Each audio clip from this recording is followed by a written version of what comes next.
this I'm recording it as if I'm streaming it because it's a stream session, but I'm not actually streaming. So I will probably have it up by tomorrow. If that's not soon enough for you, go. I mean, I don't care. Like, you can record if you want. Yeah, be my guest. I'm good. All right. Sounds good. I'm actually a little bit backlogged on taking notes on my VOD reviews. All right. The fact that it's coming out late gives me a little bit of time to catch up on it. Sure. Okay, works for me. For later. Yeah. So, what got you interested in coaching? Well, TLDR, I want to go. Well, I mean, shoot, I could give you the long-term idea, or like we could just stick to the Overwatch idea right now. I don't really know. I'm not for both. I'm just kind of curious. Okay. I found that in life, one of the most fulfilling things that I've ever done, and it was to give to people, like giving things, whether that's like, tickets to a basketball game, stuff like that. And I've been very fortunate to have very, very wealthy friends in the past that have done things like take me on a ski trip in a $3 million mansion. Jeez. Or go to the Seaside. Yeah. Have a private house in Seaside and spend a week there. Like, and I see that kind of stuff and I'm like, wow, I really want to do that for other people. But to do that, I have to get the bag. So the idea is that I want to try and do content creation eventually. And then I started running the numbers, and 91% of the people that I watch in the content creation sphere have all been a pro at some point in their lives. In whatever game. It doesn't even have to be Overwatch, right? They've all been a pro at one point. Even you've been the best of the best of the best, sir. And like and I really took that to heart. And I'm like, well, shoot. I want to go pro, and I think that going pro would help me in this other career path either way. Sure. So it was kind of a double whammy of motivation and inspiration to really kind of push towards this goal. And I explained those thoughts and feelings towards my parents, and I gave them short-term, long-term plan, yada, yada, yada. And they were like, okay, yeah, you got about a year to try this out. And then if let's see, if we see some tangible, proof, evidence, whatever, that this is a thing that you could possibly do, sick. So I'm very blessed to be financially supported in this endeavor for about a year. And I want to go as far as I can, possibly place high in open division. I don't really know. Wait, I'm checking our DMs. I'm like, oh, that was you. That's right. That was me. I forgot about that. Yeah. No, it's okay. Yeah, it's okay. Yeah. Okay. Makes sense. So you're trying to push this as hard as you can. Well, yeah. Here's the bad news and here's the good news. So I got a little bit of both. As somebody who's been through the rigmarole. Okay. So the bad news is that the chances of that happening within a year, and just the chances of happening in general, are very, very low. Going pro or open division? I think pro, probably, like the long-term thing. I've tapered my expectations. Right. Of course. And then to go in for content creation, I mean, for me, it was like a lot of stars had to align for me to be able to get to what I did. And, and obviously I was fortunate enough to be able to grind for it. Not a lot of people have that opportunity. Like, I was able to work multiple jobs. Things were able to line up for that. And then even then, I was able to get the Overwatch League job, and then I was able to set aside enough money. I had like $11,000 that I had saved up from my time in OWL, and then that gave me like a 5-6 month cushion for content creation pursuit. And I'm just now, like in the last few months, like breaking even essentially. I mean, that's literally awesome. After tax season, I would not have been able to do this if it wasn't for like, basically the cushion that I had. So it's awesome, of course, but obviously it was like, it's tough. And there's also like the longevity of this position. And so it's like a big question. So anyway, long story short, good luck. And I'm going to help you to get there as best as you possibly can. But it's very, very unlikely for that you're going to be able to do that. Now, that being said, the good news is that I, along the road, have had multiple times where I thought that I was cooked. I'm done with contenders. I'm done with Overwatch League, or even I'm done with streaming and content creation. I'm not going to be able to make this to work. And at no point was I looking back and going, I wasted my time, because I knew at least how I spent my time, that I learned legitimately learned more doing this job than I have in any other job previous to this. And I've worked a lot of teaching and coaching jobs previously, but nothing more engaging and interesting and more dynamic than the one I'm doing now.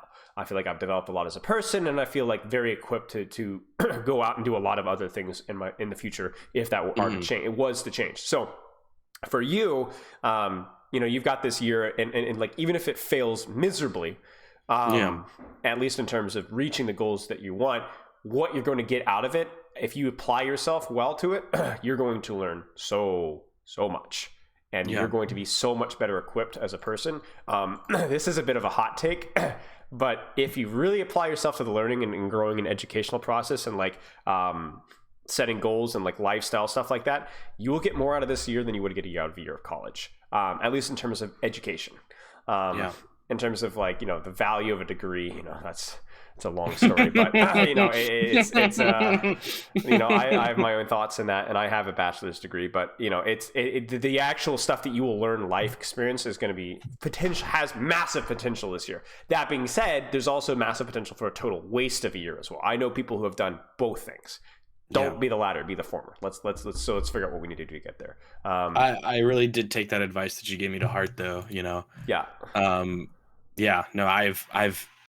I've never become more of an advocate for smart learning in my life. Yeah. Like, well, it's important. It's so important. It's so important. And like, it's a good thing to learn, like, now, now. So many young guys get into like this age and they're like all in the grind set, Sigma male stuff. But it's just it's not good, it's not good. You're either really lazy or you're a Sigma male grind set, and it seems like there's not like a good balance a lot of the times, and I think that's important to aim for. So well, let's focus on the Overwatch side of things here. So what's your Overwatch background? When did you start playing? What ranks have you hit? So the forum you said GM5, but like even back into Overwatch 1, where were you at? I want to say I started, I think I played like 1 or 2 games in season 8 just to see what it was like. And then I kind of set the game down for a really long time. And then me and my friends hopped back on it during GOATs. Yeah. And, then we started learning that all of a sudden the DPS are the bad ones. And that was really fun. Because then we just like ran it down with like a 5-stack and like, only picking tanks, and we didn't understand how the comp really worked. All we knew is that if we stayed close to each other, we wouldn't die. And it worked out a little bit. And then I started scrimming GOATs in gold, and that was so goofy. It was the goofiest time of my life when it comes to Overwatch stuff, and it was very fun. But yeah, and then just like that's like high school at this point. Yeah. And then I slowly kind of just climbed, and then, roll queue and all of that stuff. I made it to about like maybe diamond, I want to say.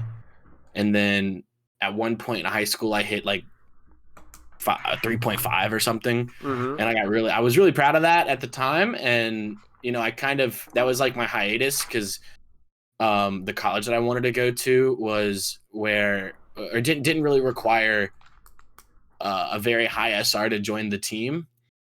Ole Miss's team wasn't very good, so I was able to join just being masters. Yeah. And a lot of high school teams are like that. Yeah.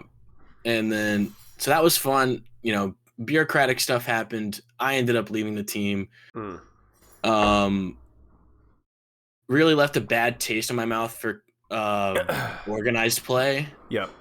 And then I took a break and tried to do about 4 semesters of college, did really bad at that.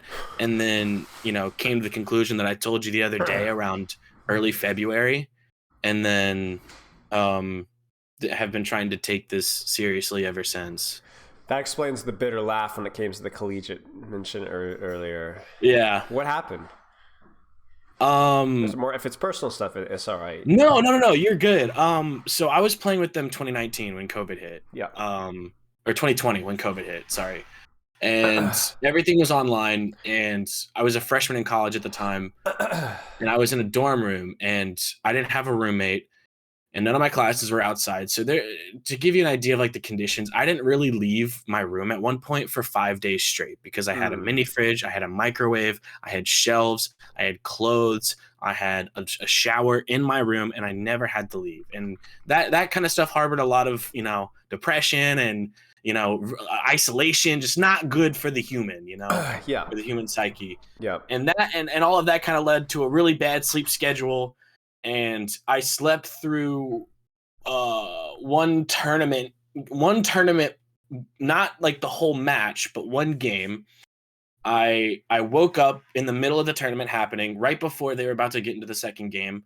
I come up to the coach, or not the coach, the manager, who was also a player at the time, and I said, "Hey, I'm here now. Let me in." And he goes, "No, don't show up." So I didn't show up for the rest of the match, and he counted all 3 of those games as 3 strikes to get me kicked off the team. So, yeah. They ended up not doing very well after I left. So, I mean, I don't know. As spiteful as that was, as that is, I was kind of happy about it. But yeah, ever since then, I hadn't done a lot of organized play until now. I've been trialing for about 5 or 6 different teams over the past 3 weeks. So how's that been going? That's been fun. It's been fun. It's been fun for sure. Just about every single one though. There were a few too many red flags for me to try and actually be committal with them. And I think I'm starting to come to the realization that, well, ever since I sent you that thing, I'm GM2 now. I think I want to hit top 500 before I get into really competitive like scrim play, because I don't know. I feel like there aren't too many people, not necessarily with the same destination with me, just not on the same road as me in general. You know? See what you're saying. Yeah. I don't think a lot of people in low GM really want to get better. I think they just want to be in lobbies where people don't troll as much. You know what I mean? They want to enjoy the game more than they want to learn and grow with the game. Yeah. And that's kind of a consistency that I've been seeing with all the teams that I've played with. Yeah. I found one that I really liked. But there's some red flags going on there. I can tell you all that stuff later. But sure, makes sense. Yeah, I mean, it's tough. It's like, you know, if you're on this path, sometimes you just have to kind of, your relationships might be temporary, you know, and maybe so temporary that it's not worth so often. Okay, so long-term, short-term goals: Overwatch, Owl, Goat, make super quiver in his boots. Short-term goals is to climb to top 500, place well in the scrim team to add to my credentials, Overwatch 2 resume. So, so getting to that goal is going to be a lot of like micro steps, right? Yeah. And for you, you've obviously succeeded at doing those for the most part. GM5, GM2, started in Masters. What is the next step for you? Next month. Between now and top 500? Yeah. Well, I kind of have a bit of a routine. I've gotten a lot of coaching. I'm also working with Tickety and Forgiving. Mm-hmm. And I'm working with Tickety a lot on my Winston and Ryan to help, you know, make the good parts of my play great. Mm-hmm. Or the mid parts of my play great. And then I'm working a lot with Forgiving on expanding my hero pool. Nice. On things like JQ, Ram, Diva, Ball, stuff like that, where I'm not that great. Just, you know, getting that up to hopefully at least a GM level. Right. Right. Well, good. I'm glad that that's going. Like we every step, one step at a time. I actually had a really interesting conversation with a student of mine who's a psychologist, and I go back and forth with him all the time. And he was saying that a lot of people struggle with the tyranny of the shoulds, is the way that he put it. And it's essentially like when you set your end goal and you marry yourself to your end goal, and not able to build that same level of, not to be corny, but like build that relationship with the subsequent steps, what ends up happening is that every step is still a failure, right? Yeah. Every day that you're not beating Super and making him quiver in his boots is a failure. And so what ends up happening is the human brain can only take so many failures before it gets demotivated and discouraged. So for you, it's like, you know, obviously you're succeeding so far. So I imagine you have done a pretty good job of treating every step as a success. Every day is like, every small little victory is like an enjoyable and good thing to accomplish as a victory, I guess.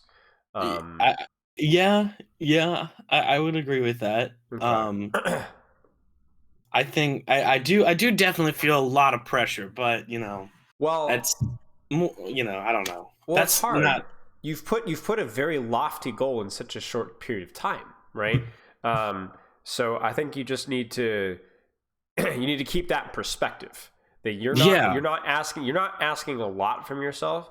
You're asking an unbelievable amount from yourself. Like you're asking more from yourself than pretty much any pro out there right now is asking of themselves. Because everything is relative, right? Like the amount of progress and improvement that you're demanding from yourself is more so than any other Overwatch League player, right? Like a lot of Overwatch League players are just improving slightly a little bit, or maybe even plateauing and not improving, maybe even getting worse, right?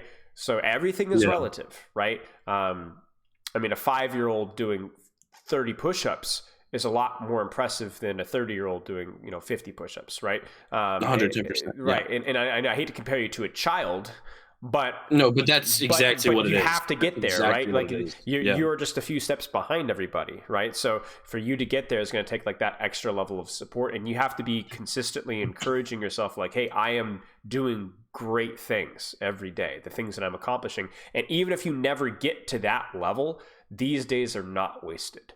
This process and this strength, like this mental fortitude and these skill sets that you're learning are really, really, really big deals. Don't beat yourself up ever for not being what you want to be. Be congratulating yourself on being what you weren't 2 weeks ago. You know what I'm saying? That has to be the mindset. Yeah. So next step, we want to get to top 500. Let's just say GM1, okay? Yeah, we can. Start there. Yeah. Okay. So what's your training schedule looking like right now? So in the morning, I wake up, open the curtains, go take a shower and whatnot, and then I usually get on and study, or at least I try to study for about 4 hours, then play like 2 hours of ranked. And the studying consists of going over old VOD reviews, like rewatching them back. I have a folder full of VOD reviews that I did with other coaches, and I take notes on them so that, I heard there was some sort of statistic out there saying like, whenever you're in class, you absorb about 10% of that knowledge, So I'm like, well, I want to try and squeeze as much knowledge as I can out of that 1 hour, by, watching it back and writing it down and pausing and drawing the diagrams that they drew so that, it sticks a bit better. Okay. Either that or shoot, I've been watching a lot of your pro analytical VODs. I have so much stuff written down about your pro analytical VODs. I love them. Relearning dive theory and Overwatch 2 has been so much fun. I'm glad to hear it. It has been so much fun. I'm glad to hear it. And I understand that a lot of what you do is tailored towards everybody so that everybody can watch, but you really do a good job of keeping it high level and easy to consume. So that's one thing I really here's the thing is I don't think that those are irreconcilable. It's like I think that like high level dive is something that you should be able to explain to a bronze player.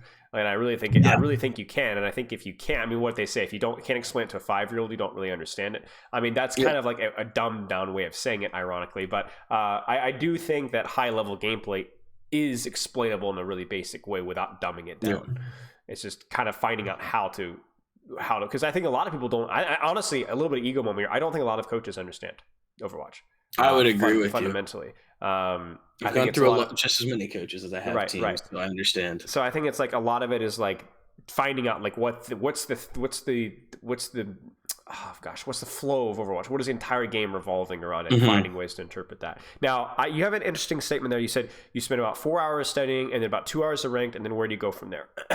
Well, then I usually take a break because at that point it's approaching like midday, right? Yeah. So I'll take a break, whether that's like washing clothes, chores and stuff like that. Yeah. If it's not that, I might play a couple of games of chess with my cousin if he's off of work. Nice.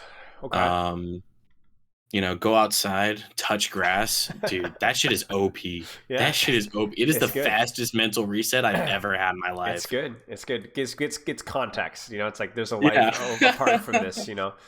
Yeah. Okay. And then what? And then after that, usually it's about time for me to have another VOD review. If I don't have a VOD review, I play a little bit more ranked, and then I take another break in between ranked and scrims. Okay. And the scrim block usually is 7 to 9 CST, but I have played a 9 to 11. Okay. That one was fun too. Okay. Okay. So how much rank do you play before that scrimmage? I try to distance the ranked in the scrim so that I have a time to, like, God forbid I have a bad game right before. So usually I only get like 3 or 4 games in. Not a lot. So you're talking about 2 hours of ranked, and then 3 to 4 games of ranked potentially, and then later on a scrim block. Yeah. Okay, makes sense. Makes sense. And then when you're talking about you have a VOD review prior to that, is that like a coaching coach, or are you just VOD reviewing yourself? Yeah. So it can be either. It can be either. Okay. How often are you Whether getting coached outside of like obviously this session here? with Forgiving and Tickety, it can be up to, I probably see both of them twice a week, so about 4 times a week. Okay. Okay. Makes sense. Makes sense. And then you're doing about 4 hours of study of the VOD review prior to that, and then 2 hours of ranked. Okay. And then what happens after the scrimmage? I play Ark with some friends. Do you know the Ark Survival Evolved? I'm aware the of dinosaur? it. I've never played it, but I'm aware of it. Yeah. It's a dinosaur. It's a fun dinosaur game. Sick. Okay. And then do you sleep, I assume? Sleep, lots of sleep. I sleep too much. Okay. Well, I don't think that's necessarily, a concern, but okay. All right. So let's talk a little bit about training structure here. So let me tell you, before I offer some advice here, I want to tell you a little story. So there was a player that I worked with. I'm going to give basically no details whatsoever about this player, because I think this player is people know of this player. But I worked with this player, hadn't worked with this player a lot, so I didn't really have a trust build up with this player. But this player was recently doing a lot better, improving a lot, and I was very hungry, doing a lot of VOD reviews, about what your schedule is right about now. But they were playing even more ranked than you were. So you're like right around like 3 hours of ranked plus a scrimmage. They were around 4 or 5, even 6 hours of ranked plus a scrimmage plus a VOD. Never. Right. And this person was also like getting the use of some caffeine and stuff to kind of keep them going. And like, really, really like just applying themselves, and they were improving. They were really improving. Like when you apply yourself to the grind like that, you can't help but improve. Yeah, exactly. So I worked with this player and was aware of their schedule, and I basically said, hey, you might want to tone it back a little bit here, something more sustainable, because right now there's just no way that you're going to be able to apply as much information that you're intaking right now, and be able to sustain what you're doing right now in a productive manner, before you're going to like burn out, or you're going to start, your mental is going to start suffering, your physical is going to start suffering. So something's going to go, and you're going to struggle, right? You're going to be putting in so much time. The time is not the issue here, right? Like our players scrimmage around 4 hours per day, play around ranked 2 or 3 hours per day tops, and then have like an hour VOD review. And that's like 7-8 hours. And that's OWL players. And even those guys, that's pushing it a little bit for them. So basically I did it as nicely and as supportive as I can. And I think it went in one ear out the other, because it's hard when you're achieving success with what you're doing to think that what I'm doing right now.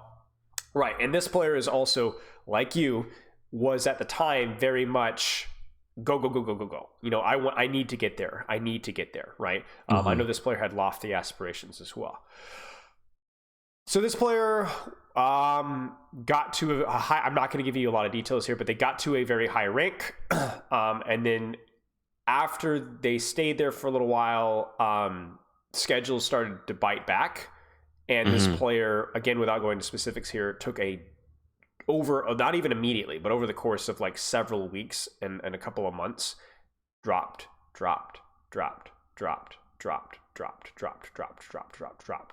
In what way? Rank wise. Oh, yeah. Damn. Pretty harshly, over the course of several weeks. And part of that might have been that player's like mentality and about their obsession with like how they as a person were a very obsessive person. But it was predictable. And I felt pretty badly about it, because I felt like, I should, but it's hard when, again, we don't have that relationship. You don't have that relationship with that person to be able to like get that buy-in. I didn't have that trust just yet, because I never really worked with that person before to like be able to just flat out say, this is bad, you can't do this. It just wouldn't have mattered. Now, you're not there. Let's put it that way. I think your schedule right now is not as extreme, but there's a couple of things. I do think that you need to be careful about how much input information that you're taking in right now. Okay. You're doing around 5 hours of study per day. And you said the 10% rule, 10% sticks. That's a good way of looking. That's an accurate way of looking at it, but that's not something that we should be aware of and trying to lean into. Instead, you should be trying to find out, well, how can I stop that from applying to me? How can I stop 10% of what's going in my brain actually sticking? How can I make that 25%? How can I make that 50%? How can I be more efficient with my time? Because the problem is then if we want you as tuned in as you possibly can. Tuned as you possibly can, and to really not just learning a lot, but learning some things very, very well. You see, I was a lot like you. I'm going to show you something. I am going to stream something. Give me 1 second.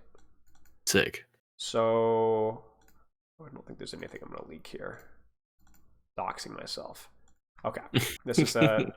I'll close my eyes. Don't worry. No, I'll close my eyes. Yeah. Well, I'm more concerned about stream. but I'm good here. Okay, so this is my computer. All right.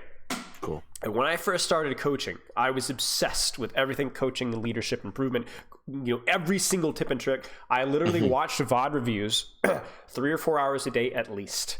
And it got to the point where initially I was learning a lot, right? And I was taking a ton of notes, but eventually it got to where honestly, I was just watching VOD reviews for the sake of watching VOD reviews because it felt productive. I had associated VOD review with productive, a dopamine hit. I've done something productive. But what ended up happening is that I would find myself tuning out a little bit, or I would end up hearing stuff that I already knew and I wasn't fully tuned in. I mean, I'll show you right here. Look at this. Specific topics. Look at all this, right? All these leadership ideas, all these books that I've read and all these notes in there, and I'd collaborate all of them, or collaborate. I'd combine all of them, and then I went to heroes here, and then there's all of these notes on all these, there's probably 40, 50 tips for each of these heroes. So 2019, you see it, right? And I'd keep them all in a big folder. I did this on goats, did this and this, and I'd have literally 60 tips and tricks and just little things I'd throw out there, Niche. And I felt like this would make me a good coach, is knowing as much as I possibly could. And the problem is that I would have so much information in my head, but I still wasn't very good at communicating it or executing it. And a lot of that information just wasn't that useful. And it was also just not a very good use of my time at some point. And this is kind of where you're at right now. I had to get to a point where I realized that I have learned so much, and and honestly, doing that wasn't even a bad thing at the start. But at some point, I had to really take all these weapons that I had armed myself with, for lack of a better analogy, and do something with them. Get good at doing and applying what I knew. And you're doing that right now. But right now, you have to objectively look at where you're at right now and be like, what do I really need to be putting emphasis on? When I'm doing these VOD reviews, what do I really need to get more emphasis on? What do I really need to improve at? Because the other problem is when you're talking about Overwatch League trading, okay? The proportion of VOD review or information versus actually trying to then go and implement that information is actually 1 to 4. Oh, wow. And this is Overwatch League. Now, those guys already know a lot, right? Yeah. So maybe for a newer player, maybe it's... But honestly, the ratio doesn't change that much, even if you're a bronze player. That makes sense. Because you need time to actually be able to apply what you learn, right? I mean, I've been VOD reviewing with a player once a week, actually. And he's top 500. He's a top 500 hit scan. And it's honestly been really, really fun. He's super communicative. We've been having a lot of great discussions, talking about a lot of things. But even that's been a stretch. And that's only once a week. Because sometimes it doesn't feel like we've given him enough time to really implement some of the things. So what I'm not saying is cancel all your VOD reviews with Ticket T and Forgiving. Those guys are really good coaches, and and I know you're getting a lot out of those sessions. My point is more for you personally, is how much are you actually able to apply and build the skills? Right now you have 1,000 documents, but are those documents internalized and built into skills right now? I had all these tips and tricks from all these leaders and all these coaches and all these ideas, but I was not very good at actually implementing. I hadn't really reflected a lot how to implement them and actually practice implementing them into my coaching. And you can see the comparison there potentially with your play. Okay. All these pro-am vibes that you've consumed from me, but how much of that have you actually thought about, like actually implementing? How much have you been able to implement? Probably some, maybe even a lot. But we need to be having, I think, a better ratio of study to play would be better for you. Okay. Because 5 hours of study is just so much. You just need to, it'd be the equivalent of like, we're going to do a drill. Have you played sports before? Yeah. Give me a sport you played. Anyone? Football, tennis, swimming. Football. Okay, football. So you're running, what position did you play? Tight end. Okay, so you're going to be running a post route, okay? What the coach does is he sits down, he draws it up for you, he explains the footwork to you, and then he's going to explain the way that your hands go, and then the length of the post route is going to be 7 yards, it's going to be 10 yards, it's going to be 15 yards, where the hashes are you played, where are you lining up on the off tackle, or are you lining up split out wide, and basically spends 25-30 minutes explaining you how to run a post route, and then you get to run the post route 4 times.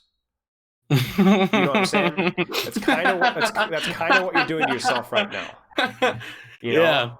That makes sense. It's kind of what you're doing to yourself right now, and the problem with that is it's a little boring, honestly. Even if you have somebody who's engaging, I've heard Tickety and Forgiving talk, and I've heard myself talk, and I'd like to think that we're all pretty charismatic and interesting and can explain things well, but it doesn't matter. The best coach in the world couldn't keep your engagement for that long, and especially if you're doing 4 hours of studying on your own.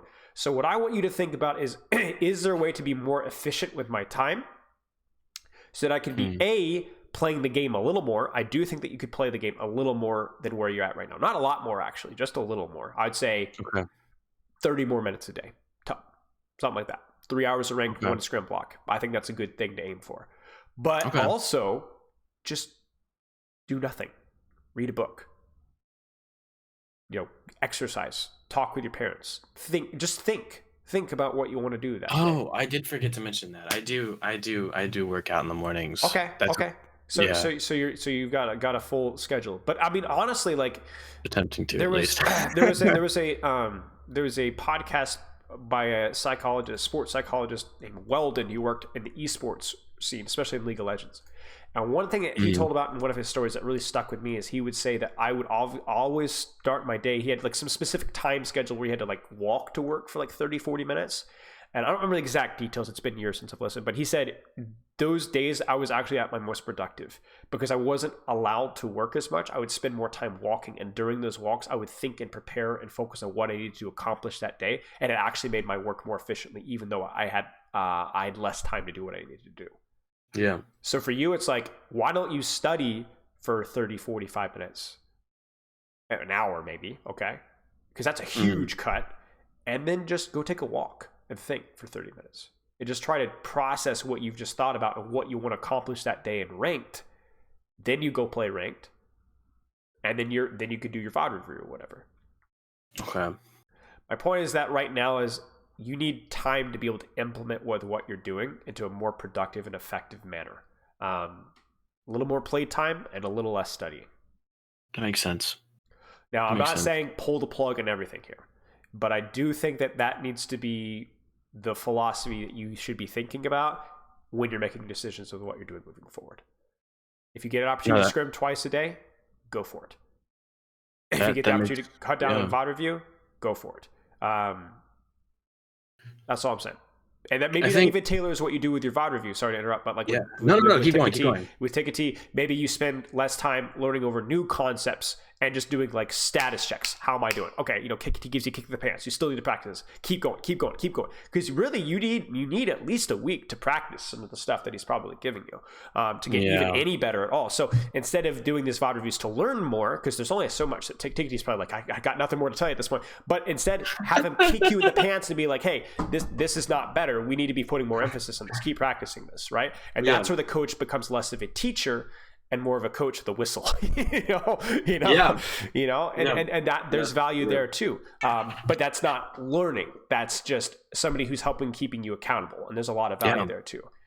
My problem is that I think you're trying, there's so much that you have to learn, but there's only so much that you can process at any point in time. And if you try to take in too much, you actually don't learn anything. And I learned that when I was learning, like all those tips and all those tricks that I memorized, I was I really had a hard time like actually learning and remember. I would forget them all the time. I would get mad at myself and go like, man, I forgot that tip with Junkrat that I saw in that one VOD review that I forgot was because there's a trillion things going on in my head and I hadn't actually learned any of them really. And that's the danger. Sorry, you were to say something. Don't worry, I forgot it. Okay, perfect. Okay, it's excellent. I'm just driving all the thoughts out of your brain. Yours are better. I promise. Maybe. Okay, so I hope this all makes sense. Yeah. I remembered it. Don't worry. I got it back. Okay, so I think that a lot of that the high hours of studying comes from like me looking at all my friends in real life and being like, bro, these guys have college schedules that are 18 hours a week and they're studying for twice that much, and they also have jobs and they're driving 4 hours on the weekends for internships, and I see all of that. It's like everyone is so damn successful and I want to put in just as much work as they are, Yeah. Can I give you another analogy here? I'm just full of today. There's a really funny subreddit, kind of a sad subreddit that I actually stumbled into, and it's I'm a dude, but I don't care. It's pretty fun. It's called Instagram Reality. And it basically catches a lot of celebrities and just random people using Photoshop or what they really look like in person. And, okay, they've got some skin issues like the rest of us. And, they're not quite that skinny. And, they Photoshop this. And that's a girdle. And yeah, exactly. And, one of them, the funniest one was like one of those like fitness YouTube short things. And they literally had these butt plastic pieces they put in their leggings to make their butts look better. It was wild, dude. It was wild. So anyway, my point being is that everybody puts their best foot forward. And it's hard to not look at that and go, man, why am I not like that? And that is a good thing to an extent. If you look up to a celebrity and like, they take good care of themselves, I want to be like that. But there's a danger because it goes back to what we were talking about at the start. Do you remember when I was talking about, what was the term that Stefano used? The tyranny of the shoulds, right? Where you have your, I want to be diffing super. Yeah.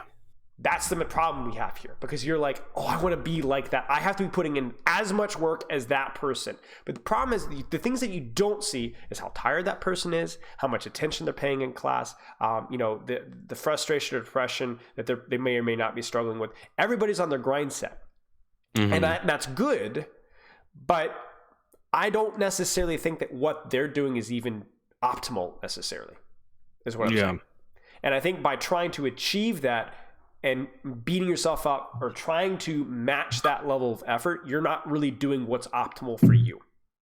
And really optimal for anybody. I mean, this is really famous in medical school, right? Where everybody legitimately kills themselves over their health and their diet and their sleep. 12 hours. Right. They don't pee for 12 hours. They're exhausted. They're doing like a 20-hour shift and they're exhausted. They're doing a crappy job. But everybody, it's like the culture there. It's like this toxic culture in the medical community. And there's that, not just the medical community, it's the esports community too. If you're not playing 89 hours of rank, you're not doing it right. But the problem is that it's not how much hours, it's how those hours are spent.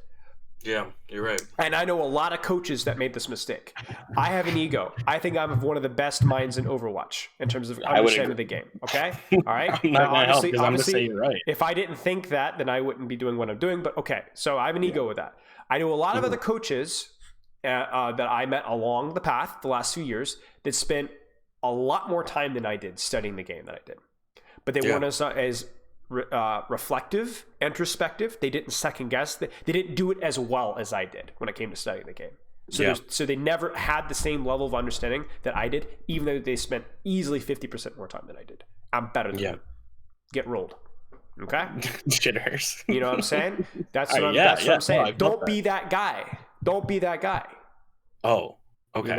Don't be that guy. Be better than that. Be efficient and effective and deliberate with your practice. Really apply yourself. Because the danger is you're going to spend, this is how you're going to waste this year. Now being harsh, I wouldn't say it would be a total waste. You would obviously learn a lot, but that we want to avoid that. You want to be the most focused and intense scrim partner, the most focused and intense VOD review student, the most focused and intense ranked player, but then also know when to turn it off. Yep. That's the key thing. Don't be the Shanghai Dragons from season 1. Remember hearing about them? God forbid. Five scrim blocks a day, something like that. Oh my gosh. Went 0-40. And there's only so much. I mean, obviously they had a bad roster to start with, but that's not going to fix anything, right? Yeah. The best thing there would have been to, guys, we suck. Let's try and work at the fundamentals. Let's get 2, at most 3 scrim blocks a day. Some simple VOD review. Let's focus on the fundamentals, focus on the basics of team play. You know what? That roster would have pulled out a few games. I promise you. They would have pulled out a few games if they had focused on that. And that's what you have to do. You can only catch up to some extent. Don't this is what I'm talking about. It's like what ends up happening is if you look at these Instagram reality, friends of yours, then you will either burn yourself out, you will force yourself to grind too hard, or you'll end up being dishonest with yourself and feel like, oh, I'm doing a lot, I'm like them. But are you? How focused are you during those 4 hours of VOD review? How focused were you during the Take a T VOD review? How much energy did you give during ranked and scrims today? And then you're gonna get mad at yourself for not putting in the effort. You're gonna try again, and it's just a downward spiral. This makes sense. Yeah. I know this is hard to hear, but I'm telling you, I've been there. I've been on the grind set. I went from 0 to hero, and I learned a lot of. I bloodied my knees a lot getting there, screwing up a lot of things and making some really bad mistakes. I did the Uprising Academy is the first one that comes to mind, where I was like on my grind set and I was going to deadlift the team that we had, and by forcing it and trying to go too hard, I did a worse job. Now I needed to know my limitations there, and I did a worse job than I could have because I was trying to force it too hard. That makes sense. Do you have any questions?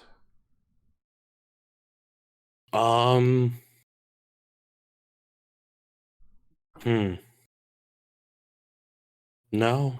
Okay. No. I'm sure some will come up. Just shoot me a message at any time. Yeah. Do you want to look at some gameplay here? I don't want to take up too much more of your time. We've got 15 minutes. Yeah, we can. I shot you a code. Got it. You're going to notice as well when we look at gameplay too, like there's a lot of details that you can think about, but I'm not going to be worried as much about the details so much as like the big picture stuff, right? To me, it's all about like finding the connections from A to B to C and D. So for you, it's like, what have you been working on with Take a T and Forgiving? Is it, well, first off, what hero is this? I think this is Winston Ryan. Okay, so who has been working on you with that? Take a T. Okay, so what have you been working on with Take a T on Winston and Ryan? Lots of fundamentals, lots of macro. Which fundamentals? Which macro? All right, we got battle lines is a fun concept. I have trying to choose or basically not going in until I create an advantage, or not. I guess you should say all inning before creating an advantage, and then being able to accurately identify those advantages or be able to create them yourself. Sure. Okay. So here's what I'm going to have you do. I will teach maybe at some points, but I want you to narrate as we go through this VOD review using that terminology and apply it. Because this is going to be how you self-VOD review. You don't just listen to what Tickety says. You need to go and practice what Tickety says and go apply what Tickety says, which is, I'm sure, what you do, but we need to make sure that you're able to do that correctly, do that well, okay? So, applying advantages and so on. If you're VOD reviewing yourself, what are you saying here? What are you thinking here? Well, first, we got to scout, figure out what they're on, figure out what they're good at, figure out what we're good at and what we're better so than what are you at. Thinking? Looking at our comps right now, I think our poke is better. I don't want to get close to the JQ. I want to just let our BAP soldier Torbjorn just put shots downrange and play for an advantage that way. Okay. So what should you be doing in the meantime? Controlling spaces that they want to utilize. Sure. Is where you're at. Are you doing the correct thing in that regard then? I think this is about all I can do right now is fight for the statue until I know exactly what they're playing. So a lot of what Tickety's saying is like playing patiently, looking for opportunities. Yeah. Okay. Sounds good.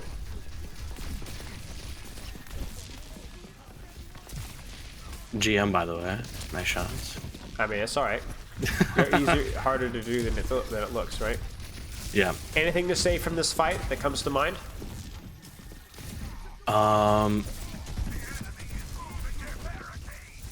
I didn't know where he died from. I thought he might have died from like a train off angle, so I could have contested that space on the train. I don't think he did. I think he just got shot. I guess that wasn't awful then. Wasn't an awful fight on my end. All right, let's keep watching then.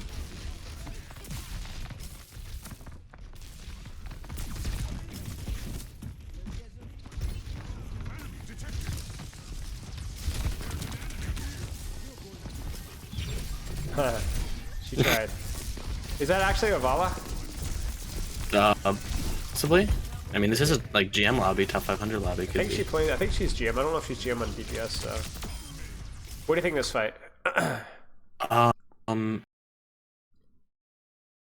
I thought I saw them pretty out of position, and I saw an opportunity to split them with my bubble, so I entered on that. I'll end on that. Sure.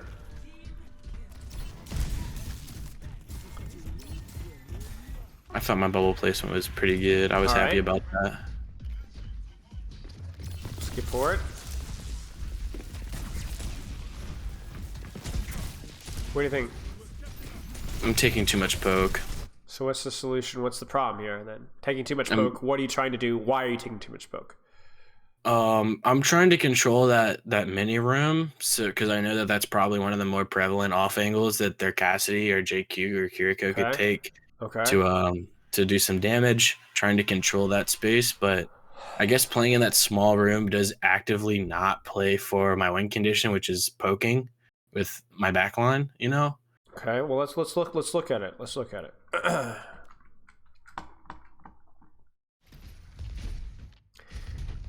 Can your team control the space or poke off of this space? No shot.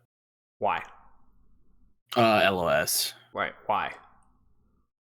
They're pushing the cart. They're sitting on a high ground. I'm too far forward. Right. So your positioning is disproportionate to the objective, which means it's disproportionate to the rest of your team's positioning, right? Yeah. It's really just your Tor, maybe your Lucio. Mm-hmm. That's it. So then I ask you this question: can you control this mini room? No shot. Okay. So then where should you be? What space can you control?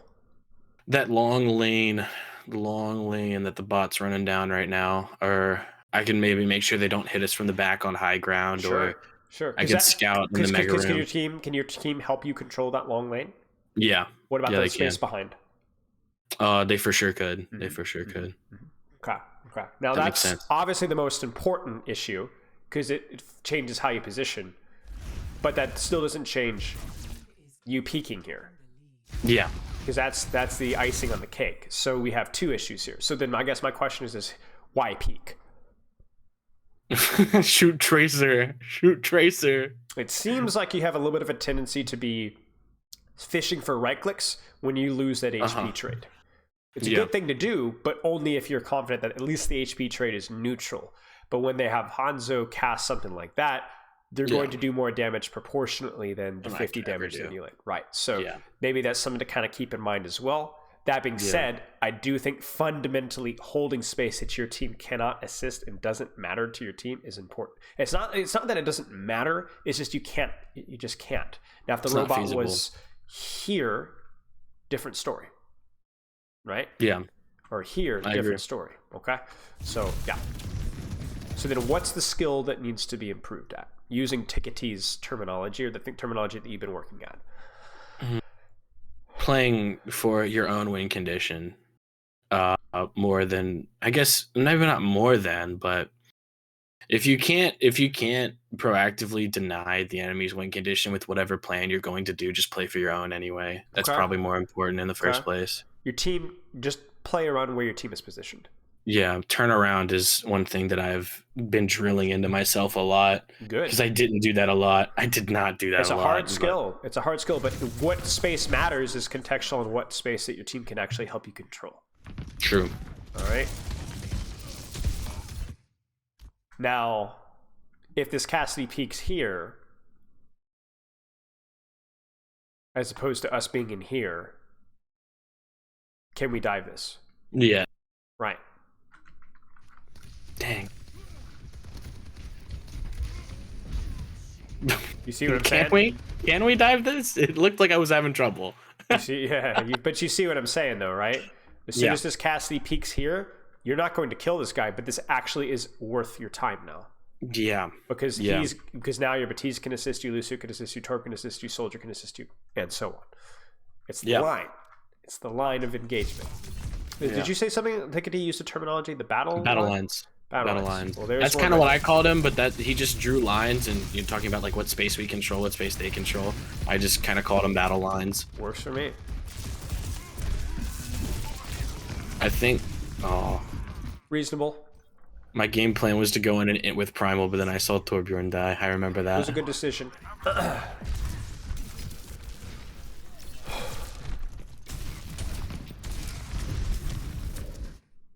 So let's talk battle lines. Let's talk battle lines, actually. Oof. Ambitious jump. It's not terrible. Just got to be careful, right? Because you see your backline here. Yes. And you see the open space as well. So let's rewrite this fight for me. What do you do? Let's walk into the mini room. Okay. Let's walk into the mini room. We can stop cart for a second. If I'm too slow for that, that's okay. And I just walk with my team literally down main. We have visor and we have window. Like, it's not a losable fight for my comp. Battle lines? Yes, no? I'm not going to give you context. Use your slight overextension. Slight. Yeah. But not bad, right? Major overextension. Well, maybe. Well, no one has LOS. You know? Well, do they need LOS of you? No, I guess not. Just because what's happening elsewhere. Okay. You see? Yeah, they are. Is that more of a product of me isolating their backline or their Junker Queen overstaying her welcome? It doesn't matter.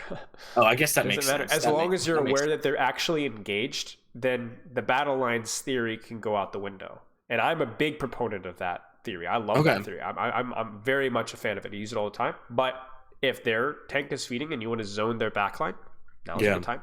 The problem would be, of course, if this Junker Queen was not here and she was here.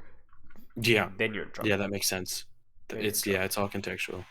Everything is done as a unit. And so then when did your time to be aware of this occur, I guess? I could have looked out the windows. I could have just a little turned. Just a quick check, right? Yeah. Because this is going to work. Right?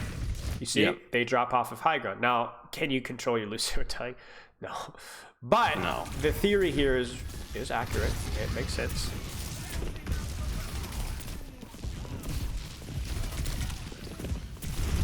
Okay. A little tunnel vision, maybe. I think. Okay, be reasonable with yourself. Did you play that one? Okay. I literally don't know what else could have been done because I didn't turn around to see what was going on once. Okay, so then that's the big takeaway. But after that's done, keep it there. Don't worry about it. Okay. This kind of goes back to our over-learning too much information all at once. Focus on the simple stuff, the important stuff, the stuff, not even necessarily the simple stuff, but the things that you're actively working at. Yeah. And then that's okay. We don't need 7 things to work at, right?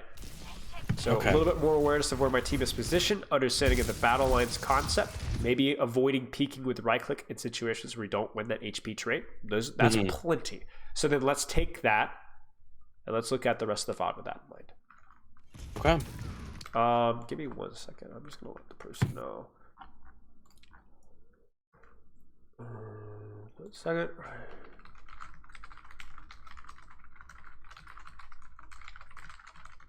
Okay. What do you think?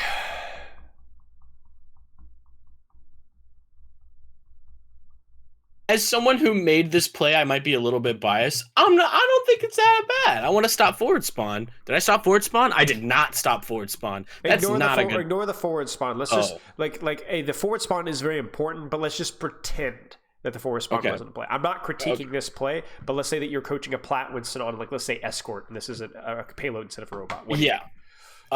My team is not ready to take this engagement. A little early. So now 3, 2, 1.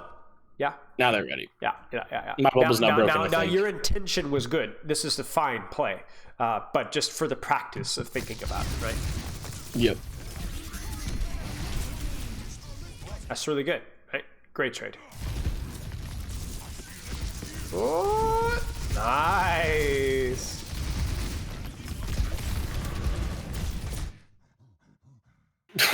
Now, for this to work, you're going to need what? I'm gonna need to be Gooshway. Okay. I'm gonna send this guy off the map into the moon. Yeah, but what? Okay, so let's say you're not Gooshway. How do you still win this fight? Split their JQ from their SPAC line. Right, which implies who's going to die in their team first. The JQ. And then what is she going to die to? My May. Where's your May? I don't know. On cart, there's 2 people there. Maybe she's one of them. I think you're good. Maybe there's a chance. There's again, a chance. The question is, did you know that? No shot. And now's your time. Do you see this? Turn right now. Yeah. Turn. Okay, we're good. Go. And I know it's a lot to ask, but you must. Yeah. You must. Because that's what makes this a potentially troll into a reasonable play. Looky there. Hey. Oh. I didn't remember that. I promise I didn't remember that happening. That's okay. That's okay. You did a great job. You see what I'm saying though, right? Yeah. Razor thin margins. Whoops. Nice job. A little bit of risky considering you're down 1, but nice job. What do you think? Good time?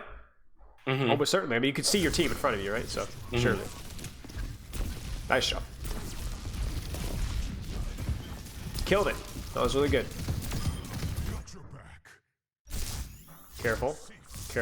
Because you're up so many, but only so many can follow, right? Yeah, so localized advantage so this is good to push. You should be pushing this, but I would not be going, I'm going to kill this guy immediately. It would be like, all right, help. Is my BAP coming? Who else is coming? Because you can see, like, it's like, wow, why am I almost dead? Well, yep. It's not a surprise, right? It wasn't a bad play. It was objectively the correct play. Just be careful. And the same thing applies here, too. Are you at a mana advantage in this jump? No. No, you're not. Again, it doesn't mean it's a bad jump. Maybe it's going to pressure these guys. Maybe it's going to buy some time. But you're not at a mana advantage. So the goal goes from kill to survival. Yeah. You see that? Even here, just surviving. Oh, I was so scared. It's terrifying. So scared. I would be very irritated at my team for letting a Tracer live that long. Happens. It happens. It's okay. You guys still win this. That's one of my favorite copiums. Happens. All good. Happens. All good. Happens. All bad. Yeah. Predict what's going to happen in this primal. I mean, you remember this, obviously, so it's cheating. But... if it makes you feel any better, I don't. I don't remember this one. Okay. I predict I'm going to try and juggle this Kiriko far enough so that she doesn't TP away. And if that does happen, then somebody in spawn is going to be close enough for her to TP. Is anybody on the team going to die? Did they not? Oh, okay. Is anybody on the team going to die? On their team? Yeah. Probably not. Why? Because we're playing in open space and we have May and no soldier. Oh, we're taxiing? Oh no, we're taxiing. You're taxiing. Well, because your Lucy was dead too. Okay. So I'm a little bit concerned. This goes back to the Junker Queen thing where it's like, I don't know if you have the follow-up to make this play worth it. Even if it's on like the Reaper, maybe. This is going to be tough.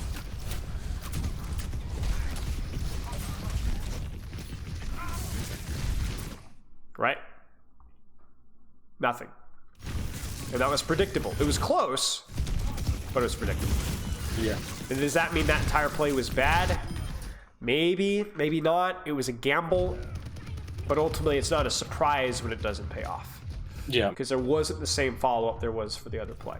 I don't have any more. Okay. Do you have any questions? No, I think that's great. I think that conversation was more valuable than any VOD review could have done for me. Well, that's the goal. Yeah. Okay. I want you to keep me in touch. Keep in touch with what you're working on and what adjustments that you're making. If you're making any adjustments, what you've been trying to do. Don't let the rush ruin things. Don't fumble the bag just because you're in a rush, right? Yeah. Be patient. Make this valuable, and keep things simple. All right. Sick. I know there's a long process, but I look forward to hearing from you soon. And you have a free replay code review as well, as if you couldn't get enough replay reviews. Yeah, really. But yeah, you can cash that at any time you'd like. Send me a replay code, give me a few timestamps, and I'll get back with you in a couple of days. Sound good? Awesome. Thank you so much. You were very welcome, mate.